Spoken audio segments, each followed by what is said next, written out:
तो ये हमारे साइंस बुक क्लास 10th का फर्स्ट चैप्टर है, केमिकल रिएक्शन एंड इक्वेशन। इस चैप्टर में केमिकल रिएक्शन क्या होता है? केमिकल रिएक्शन होता है कोई भी रिएक्शन जिसमें रिएक्टेंट हो, जिसकी वजह से प्रोडक्ट फॉर्म हो रहे हैं। और केमिकल इक्वेशन जो है वो उन्हीं रिएक्शंस को सिंपलर फॉर्म में समझने के लिए उनको शॉर्ट में लिखते हैं। जैसे अगर हमने लिखा C+O2 gives CO2, ये केमिकल इक्वेशन है। और अगर हम लिखेंगे carbon plus oxide oxygen is equal to carbon dioxide, तो ये केमिकल रिएक्शन है। यहाँ पे कुछ एग्जांपल दिए, जैसे milk left at room temperature during summer, an iron tawa pan nail near exposed to humid, grapes fermented, food is cooked, food get digested in our body, we respire, respiration। तो हमें बताने कि ये physical reaction है chemical reaction. ये आप comments में डालो कि ये सारे किस टाइप की रिएक्शन है, फिजिकल या केमिकल, क्योंकि हम ये पहले पढ़ चुके हैं पहली क्लासेस में। उसके बाद आता है एक्टिविटी 1.1। इस एक्टिविटी में बताया गया है बर्निंग ऑफ मैग्नीशियम रिबन। जो मैग्नीशियम रिबन है उसको हमें बर्न किया है। मैग्नीशियम रिबन को जब बर्न किया तो वो एक वाइट डेजलिंग फ्लेम निकालता है, और मैग्नीशियम ऑक्साइड जो है वो उसका प्रोडक्ट होता है। इसका फॉर्मूला, इसका केमिकल रिएक्शन होगा magnesium plus oxygen gives magnesium oxide, और इसकी केमिकल इक्वेशन होगी Mg+O2 gives MgO। वो हम अभी आके डिटेल में पढ़ेंगे। इसके बाद एक्टिविटी 1.3 में जिंक ग्रैनुअल्स के बारे में कहा है कि जो जिंक ग्रैनुअल्स है उनको एक फ्लास्क में लिया है और उसमें HCl या सल्फ्यूरिक एसिड ऐड किया है। तो ये is there any change in temperature, तो ये एक एक्सोथर्मिक रिएक्शन होता है। तो इसमें से हीट निकलेगी और जो फ्लास्क है वो हॉट हो जाएगा, वार्म हो जाएगा। रिएक्शंस में क्या होता है? रिएक्शंस जो होते हैं केमिकल रिएक्शन, इसमें चेंज इन स्टेट होता है, चेंज इन कलर होता है, एवोल्यूशन ऑफ गैसेस होती है, और change in temperature. Change in temperature का जैसे एग्जांपल है reaction of zinc with HCl, ये आप लिख सकते हो। अब केमिकल इक्वेशन जैसे मैंने बताया, मैग्नीशियम प्लस ऑक्सीजन ये रिएक्टेंट्स होते हैं जो रिएक्ट हो रहे हैं, और मैग्नीशियम ऑक्साइड वो है जो रिएक्ट होकर आपका प्रोडक्ट आया है, जो आपका आउटकम आया है। तो ये केमिकल इक्वेशन होती है, और ये केमिकल रिएक्शन होता है, और ये केमिकल इक्वेशन होती है। जैसे Mg+O2 गिव्स MgO, तो MgO जो है ये प्रोडक्ट है, और Mg+O2 रिएक्ट, ये मैं बता चुका हूँ। इसमें अगर आप नंबर ऑफ एटम्स देखो, रिएक्टेंट साइड में Mg का 1 एटम, और इसमें भी 1 एटम Mg का, मगर इसमें ऑक्सीजन के 2 एटम, और प्रोडक्ट वाली साइड में ऑक्सीजन का 1 एटम। तो इसका मतलब है ये बैलेंस्ड इक्वेशन नहीं है, ये एक अनबैलेंस्ड इक्वेशन। तो इसको बैलेंस करने के लिए हमें LHS और RHS के नंबर ऑफ एटम्स को इक्वल करना होता है। जैसे इसमें Mg है, ये पहले से ही है, तो हमें अभी नहीं करना है। हम या MgO के ऊपर आगे 2 लगा देंगे जिससे O2 हो जाए, मगर हमारा O2 हो गया, मगर फिर Mg भी 2 हो गया, तो Mg बैलेंस नहीं हुआ, ऑक्सीजन हो गया। तो फिर हम यहाँ भी एक 2 लगा देंगे जिससे वो भी बैलेंस हो जाएगा। यहाँ पे अगर दिया, मैं आपको दिखाता हूँ, यहाँ पे दे नहीं रखा, मगर मैं आपको और डिटेल में बताऊंगा और एग्जांपल देके। मगर ये ऐसे बैलेंस्ड केमिकल इक्वेशन क्या होती है, जिसका when balanced chemical equation is the equation in which the number of atoms in the reactant side is equal to the number of atoms in the product side. Product के side के जो atoms है, या जो reactant के side के जो atoms है, वो प्रोडक्ट के साइड के इक्वल है। जैसे एक वर्ड इक्वेशन है, zinc plus sulphuric acid gives zinc sulphate plus hydrogen. मतलब Zn प्लस सल्फ्यूरिक एसिड होता है H2SO4, which gives ZnSO4 plus hydrogen, जैसे ये दिया हुआ है केमिकल इक्वेशन के फॉर्म में। इसमें अगर आप बैलेंसिंग का देखें Zn, यहाँ पे Zn1, Zn1, यहाँ पे H2, यहाँ पे H2, यहाँ पे SO4, यहाँ पे SO4, मतलब ये पहले से ही बैलेंस्ड है। इसको आपको बैलेंस करने की जरूरत नहीं। Zn1 प्रोडक्ट और रिएक्टेंट साइड में इक्वल है। अब एक और एग्जांपल आता है, iron plus water which gives iron oxide plus hydrogen, Fe plus H2O which gives Fe3O4 plus H2। तो Fe, इसमें Fe और Fe, इसमें Fe1 है और इसमें Fe3 है, तो हम यहाँ 3 डालेंगे। H2, H2 सेम है, यहाँ पे O का 1 है और यहाँ पे O का 4 है, तो हम यहाँ पे एक 4 डालेंगे। हाँ, यहाँ पे एक 4 डालेंगे जिससे O भी 4 हो जाए, मगर फिर H जो है H2 वो यहाँ पे 8 हो जाएगा, क्योंकि हमने यहाँ पे 4 डाला ऑक्सीजन को बैलेंस करने के लिए।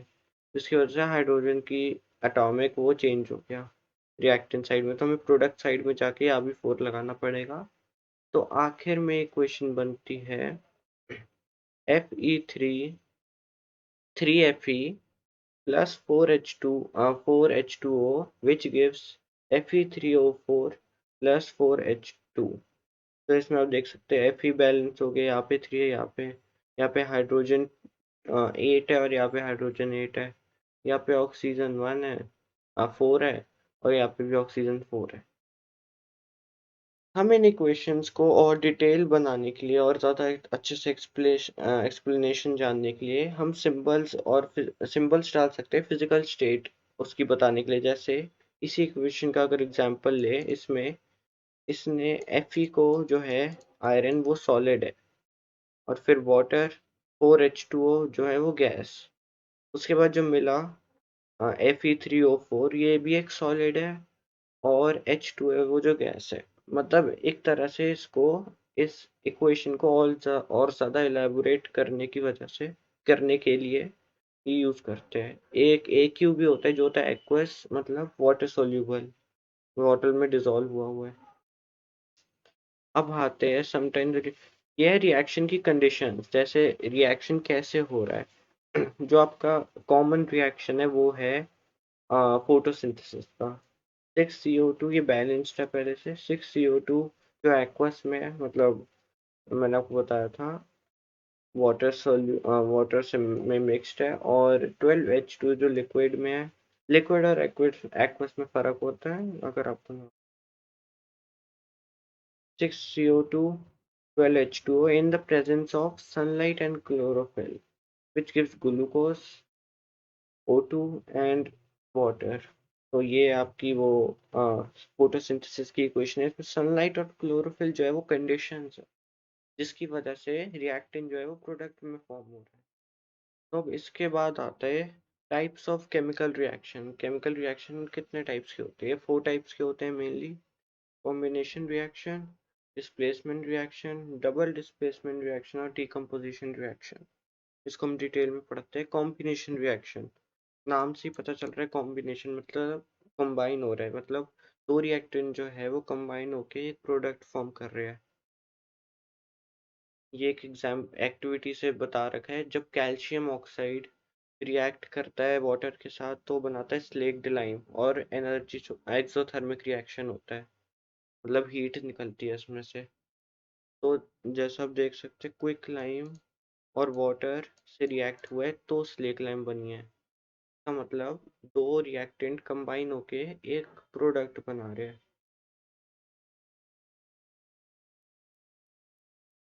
और ये जो कैल्शियम, जो स्लेक लाइम होती है वो वाइट वॉशिंग में काम आती है, वाइट वॉशिंग करने में वॉल्स की।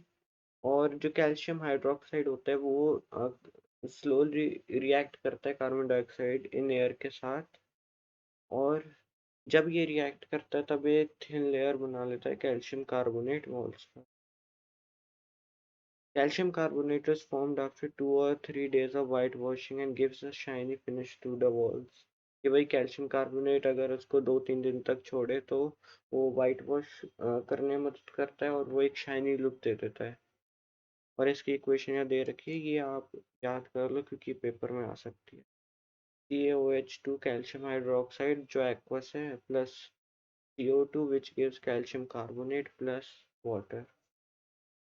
अब इसके थोड़े और एग्जांपल देखते हैं कॉम्बिनेशन रिएक्शन के, जैसे बर्निंग ऑफ कोल, मतलब कोल मतलब सी जो सॉलिड में है प्लस O2 जो गैस है जो दे रहा है CO2। Formation of water from H2 gas है जो और O2 जो गैस है, तो इसका होगा H2 plus O2 which gives H2। मगर ये बैलेंस नहीं है तो आपको हाइड्रोजन की जगह यहाँ पे 2 है, और यहाँ पे जब हम करेंगे तो यहाँ पे O2 होगा, तो हमें O को यहाँ पे 2 करने के लिए 2 मल्टीप्लाई करना पड़ेगा, मगर वो जब हम 2 मल्टीप्लाई करेंगे तब H4 हो जाएगा, तो हमें H यहाँ पे 4 करने के लिए वापस 2 से करना पड़ेगा। और ये जो होते हैं इसकी डेफिनेशन है, when two or more substances combine to form a single product is called combination reaction. यहाँ पे दे रखी है, when we combine two or more products reactants to form a single product।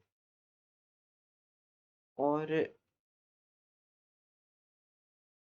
जैसा हमने 1.4 में देखा था कि यहाँ पे कॉम्बिनेशन रिएक्शन तो हो रहा है, मगर मैंने आपको जैसे बताया एक्सोथर्मिक है, मतलब हीट इवॉल्व हो रही है। तो थोड़े और एग्जांपल में हीट इवॉल्व होती है, वो है बर्निंग ऑफ नेचुरल गैस।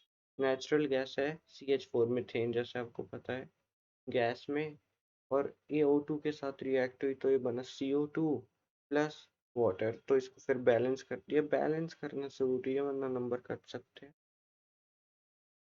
अब ऑल वी नीड, हमें पता है हमें एनर्जी स्टे अलाइव रहने के लिए, और फूड जो है वो हमें एनर्जी देता है। तो ये जो फूड है इसमें बता रखा है कि रेस्पिरेशन के प्रोसेस से हमने कैसे उसको एनर्जी उससे प्रोवाइड की है। जैसे ग्लूकोज है उसमें ऑक्सीजन हमने किया, उसकी वजह से हमें CO2 H2 और एनर्जी मिली।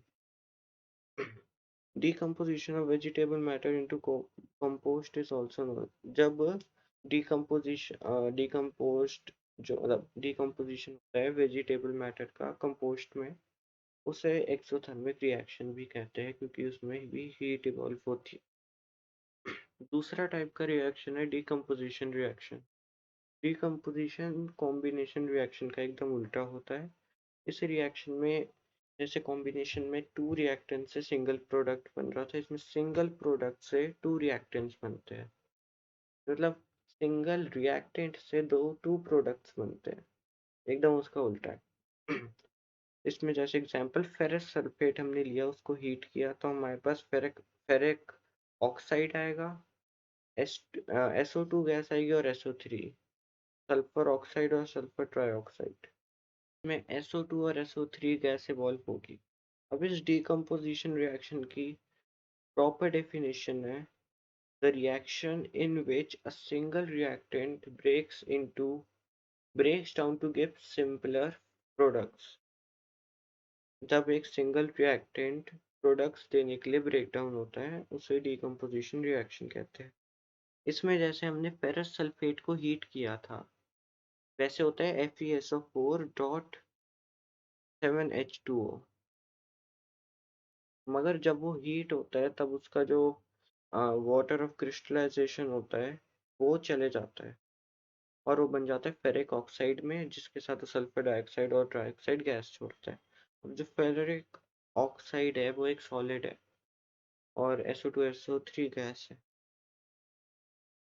वैसे ही इस लाइमस्टोन का एग्जांपल दिया है CaCO3 कैल्शियम कार्बोनेट, जब हीट होता है तब वो क्विकलाइम बन जाता है। क्विकलाइम जो होता है कैल्शियम ऑक्साइड, और CO2 गैस इवॉल्व होती है और CO गैस छोड़ता है। इसे हम डिकम्पोजिशन तो कहते हैं, मगर जब हीट निकल रही हो तो इसको थर्मल डिकम्पोजिशन रिएक्शन कहते हैं।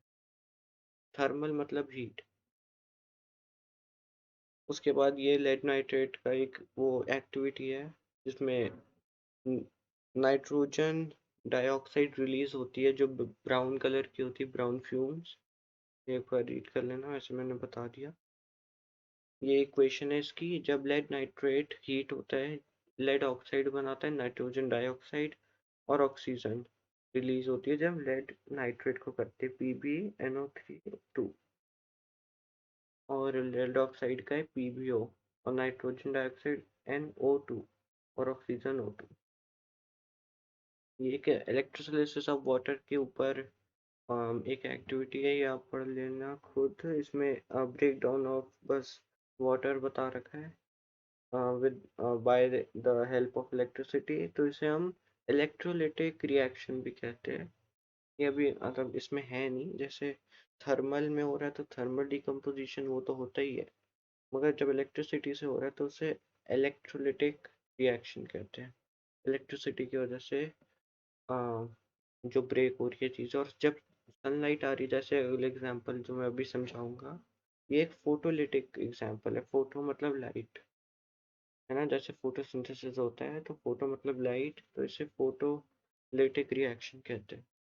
इसमें AgCl मतलब सिल्वर क्लोराइड लिया, उसको सनलाइट के चाइना डिश पे रख के सनलाइट के सामने रखा, और जब ये सनलाइट से रिएक्ट हुआ तब हमें मिला सिल्वर और क्लोरीन गैस। और जो सिल्वर क्लोराइड होता है वो ग्रे टर्न हो जाता है टू फॉर्म सिल्वर मेटल। और जैसे ये सिल्वर क्लोराइड था, वैसे ही सिल्वर ब्रोमाइड जो सनलाइट पे होता है, ये भी सिल्वर में और ब्रोमाइड छोड़ता है, ब्रोमीन। और ये जो ब्रोमीन और ये जो मतलब रिएक्शन है वो ब्लैक एंड वाइट फोटोग्राफी में यूज होता है। तो अब आते हैं डिस्प्लेसमेंट रिएक्शन में। डिस्प्लेसमेंट रिएक्शन में क्या होता है, when a when a more reactive element displaces a reactive element, ठीक है, ये होता है जब ज्यादा जो रिएक्टिव वाला एलिमेंट होता है जो कम रिएक्टिव होता है वो उसकी जगह ले लेता है।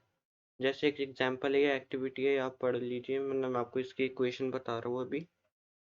इसमें जैसे Fe plus CuSO4 which gives FeSO4 plus Cu, इसमें आपने देखा जैसे रिएक्टिविटी सीरीज होती है, Fe जो है वो ज़्यादा रिएक्टिव है और जो Cu है कॉपर वो लेस रिएक्टिव है। तो Fe जो है वो ज़्यादा है और Cu वो जो है वो कम है, तो Fe जो है वो Cu की प्लेस ले लेता है। ये देखिए, जैसे ये Fe अभी Fe यहाँ पर है बाहर और CuSO4 के साथ, अब यहाँ पे FeSO4 है और Cu बाहर है, तो इसे कहते हैं डिस्प्लेसमेंट रिएक्शन। और भी एग्जांपल्स है डिस्प्लेसमेंट रिएक्शन के, जैसे Zn plus CuSO4 which gives ZnSO4 plus Cu। मतलब हमने जिंक और कॉपर सल्फेट को रिएक्शन कराया और जिंक जो है सॉरी, जो जिंक है वो कॉपर से ज़्यादा रिएक्टिव है, तो वो उसको डिस्प्लेस कर देगा। जैसे मैं आपको दिखाता हूँ, जिंक ये रहा, कॉपर ये रहा, तो जिंक जो है वो ज़्यादा रिएक्टिव है तो वो उसको डिस्प्लेस कर देगा, तो बन जाएगा ZnSO4 जिंक सल्फेट और कॉपर। एक और एग्जाम्पल, जैसे पीबी होता है लेड और CuCl2 मतलब कॉपर क्लोराइड, PbCl2 बन जाएगा क्योंकि जो पीबी है जो लेड है वो Cu से ज़्यादा रिएक्टिव है। जैसे आपको यहाँ दिख रहा है लेड कॉपर, तो जो लेड है वो ज़्यादा रिएक्टिव है तो वो कॉपर को डिस्प्लेस करके Cl के साथ हो जाएगा जो होगा लेड क्लोराइड प्लस कॉपर, उसको डिस्प्लेस कर देगा। अब आता है डबल डिस्प्लेसमेंट रिएक्शन।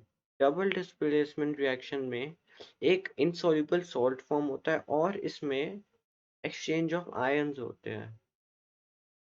मतलब जैसे ये एग्जांपल, ये 5 नंबर में क्वेश्चन आ सकता है आपका पूरा ABC टाइप में, कि आपका ए एलिमेंट ये है तो इनसॉल्युबल फॉर्म हो रहा है, उस रिएक्शन का नाम बताओ और उसको डिफाइन करो, ये आपके में आ सकता है पेपर में। तो इसमें एग्जांपल ये sodium sulphate plus barium chloride which gives barium sulphate plus sodium chloride. अब देखिए, अगर यह ऐसे देखिए, सोडियम या सल्फेट बेरियम क्लोराइड, अगर हम इसको इंटरचेंज करें, सोडियम को क्लोराइड से और बेरियम को सल्फेट से, तो ये रिएक्शन के बाद बेरियम सल्फेट हो जाएगा और सोडियम क्लोराइड हो जाएगा। बताते हैं ऑक्सीडेशन और रिडक्शन। ऑक्सीडेशन रिएक्शन क्या होता है, when there is addition of oxygen or removal of hydrogen। मतलब ऑक्सीजन ऐड हो रही है तो उसे ऑक्सीडाइजेशन कहेंगे, और जब हाइड्रोजन रिलीज हो रही है मतलब या जा रही है तो उसे ऑक्सीडेशन कहेंगे। रिडक्शन होता है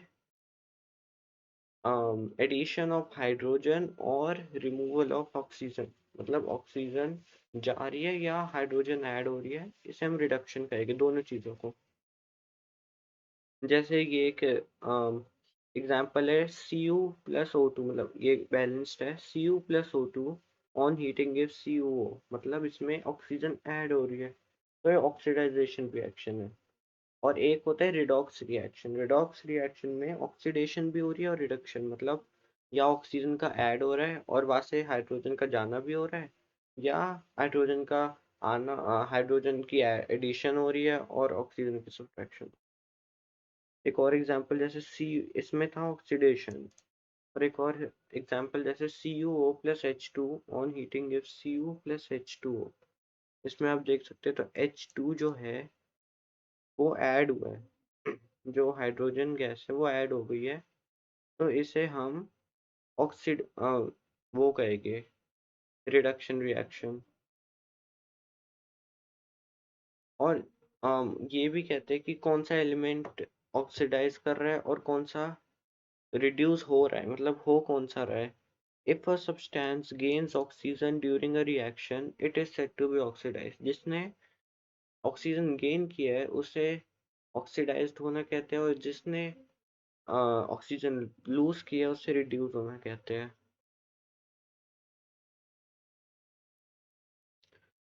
और जैसे hydrogen is gaining N oxygen, जैसे इस वाली रिएक्शन में हाइड्रोजन की ऑक्सीजन गेन भी हो रही है तो ये ऑक्सीडाइजेशन हो गया। मगर दूसरी तरफ ये जो Cu है यहाँ से वो जा भी रहा है, मतलब ऑक्सीडाइजेशन तो हो रही है मगर रिडक्शन भी हो रही है क्योंकि ऑक्सीजन जा रहा है। तो ये एक रिडॉक्स रिएक्शन का एग्जांपल है। और रिडॉक्स मतलब जिसमें ऑक्सीडाइजेशन और रिडक्शन दोनों हो रही है, जैसे ZnO प्लस सी और Zn प्लस CO। इसमें जो ऑक्सीजन है जैसा देख सकते हैं इसमें ऐड हो गया, और यहाँ से ऐड हुआ तो यहाँ से गए हैं, तो मतलब रिडक्शन ऑफ ऑक्सीजन प्लस और addition of oxygen. Reduction of oxygen होता है रिडक्शन, और एडिशन ऑफ ऑक्सीजन होता है ऑक्सीडाइजेशन। तो इससे ये रिडॉक्स रिएक्शन है। और एक और example MnO2 plus 4HCl which gives MnCl H2 और 2H2 और Cl। इसमें जो ऑक्सीजन है वो H2 में जाके ऐड हो गया, और जो हाइड्रोजन है वो क्लोरीन के पास था पहले, जैसे MnCl2 ये चला गया क्लोरीन से, मतलब इसमें रिडक्शन भी हो रही है और ऑक्सीडाइजेशन भी हो रही है। अब वहाँ पे आता है कोरोजन। कोरोजन क्या होता है? कोरोजन जैसे अगर हम आयरन का एग्जांपल ले, जब एकदम शाइनी न्यू आयरन होता है मगर उसमें कुछ दिनों या कुछ महीनों बाद अगर वो ओपन में रहे तो उसमें रेडिश ब्राउन पाउडर की लेयर टाइप आ जाती है, जिसे हम रस्टिंग कहते हैं। और ये होता है जो मॉइस्चर और एसिड एयर में प्रेजेंट है उसकी वजह से, उसके आसपास जो प्रेजेंट है।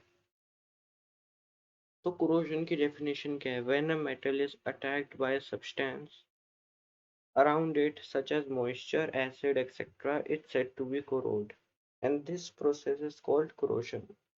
सिल्वर में एक ब्लैक कोटिंग हो जाती है उसके ऊपर, और जब corrosion होता है, और जब कॉपर में होता है वो एक ग्रीन कलर की कोटिंग हो जाती है। तो ये corrosion की एग्जांपल है, सिल्वर जिसमें ब्लैक कोटिंग होती है और कॉपर जिसमें ग्रीन कोटिंग होती है। corrosion और भी बहुत डैमेज करता है चीज़ों की, जैसे car bodies, bridges, iron rail, ship, क्योंकि सब मेटल के बने हैं, और स्पेशली जो आयरन या मेटल के बने हैं उसकी वजह से, मतलब जो आयरन के बने हैं उसमें सबसे ज़्यादा जल्दी इम्पैक्ट होता है। हम इसमें पेंटिंग कर सकते हैं, मतलब पेंट कर सकते हैं उसके ऊपर जिससे कोरोजन बंद हो, या गैल्वेनाइजेशन का प्रोसेस कर सकते हैं। तो रैंसिडिटी, रैंसिडिटी क्या होता है? जब हम फैट या ऑयल कंटेनिंग फूड मटेरियल, जिसमें फूड मटेरियल जिसमें फैट या ऑयल होता है उसको हम ज़्यादा देर तक छोड़ देते हैं, जिसकी वजह से जो फैट और ऑयल उसमें प्रेजेंट होता है वो ऑक्सीडाइज हो जाता है और वो रैंसिड बन जाता है। मतलब when the fats and oil present in substance get oxidized and their taste and smell changes is called rancidity। और जो चिप्स के पैकेट होते हैं जैसे हमने देखा होगा उसमें नाइट्रोजन गैस होती है। अगर ऑक्सीजन कार्बन डाइऑक्साइड कुछ कोई और गैस होगी तो जैसे ही हम उस पैकेट को खोलेंगे फाउल स्मेल मतलब गंदी स्मेल आने लग जाएगी। और नाइट्रोजन है वो ऑक्सीडाइजेशन को प्रिवेंट करता है, इसलिए उसमें नाइट्रोजन गैसेस भरी होती है। इसलिए कहते हैं कि ज़्यादा पिचके हुए पैकेट नहीं लेने चाहिए क्योंकि जिसमें गैस भरी होती है वो ज़्यादा फ्रेश पैकेट होता है। तो इसी के साथ ये चैप्टर ख़त्म होता है। आप ये क्वेश्चन आंसर अपने लिए पढ़ सकते हैं, मतलब अपने लिए नहीं पढ़ना ही है क्योंकि ये बहुत ज़रूरी है। और एक्सरसाइजेज है पीछे की वो मैं अभी डिस्कस नहीं कर रहा, वो मैं बाद में, अब मैं अगले चैप्टर की वीडियो बनाने में आपके साथ आऊँगा। अगर आपको इस अच्छा लगे तो लाइक कर देना, सब्सक्राइब कर देना, शेयर कर देना कि बाकियों को भी मिल जाए जिसको प्रॉब्लम है। और